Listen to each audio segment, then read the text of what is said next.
Dobar dan, u današnjem tutorialu ću vam pokazati kako da radite u Photoshop. Za početak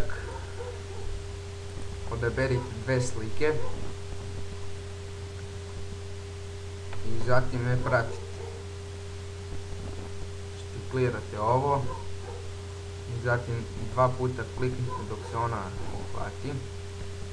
Idete na Edit, Cut i Edit, Paste. I sad, pošto je ova slika malo velika za ovu, smanjit ćemo, znači ovu obrišemo. Idemo File, pa Nav, OK, Edit, Paste, Image, Image Size, stavit ćemo je na nekih 170. Opet kao štikliramo i opet dva puta dok se ne hvati. Edit, Cut, da se vratimo na prvu sliku, pa Edit, Paste.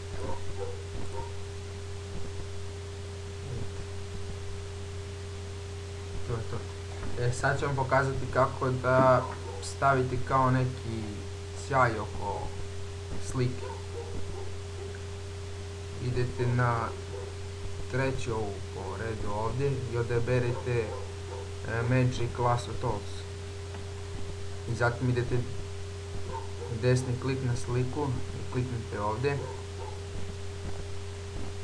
Sada imate dosta opcija, recimo ovo je spoljašnji sjaj.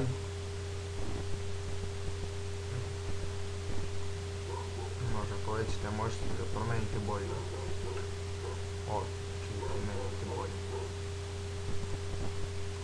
Ne da birate kako hoćete. Evo, mi ćemo ovo da odaberemo.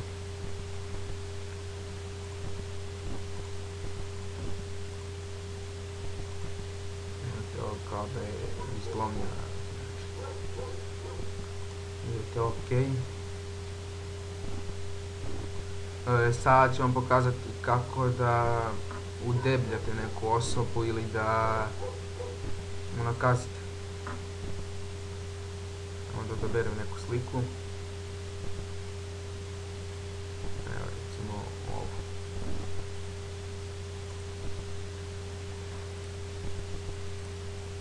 Idete na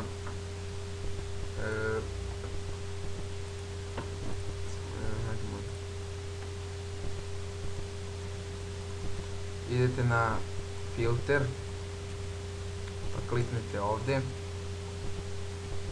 Sad pošto je ovo kao premalo, a ako hoćete birate,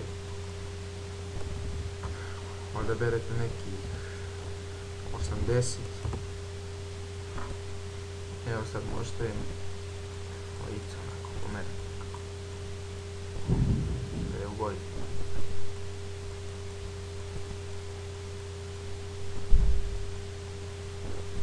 Možete da je unakaziti.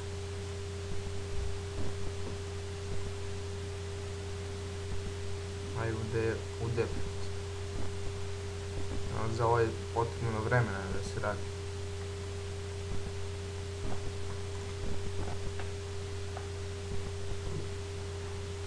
Sad, kako da sevujete sliku?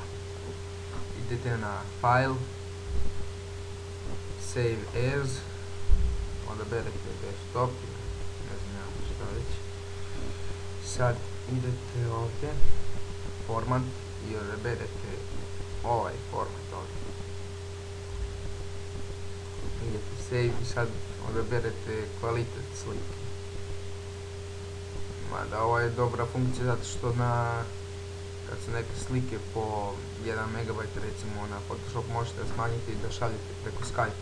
Za 1 MB možete ne treba sat vremena da se šalje.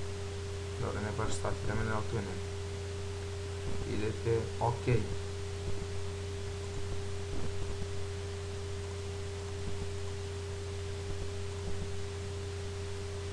Ovo je naša slika. To je to.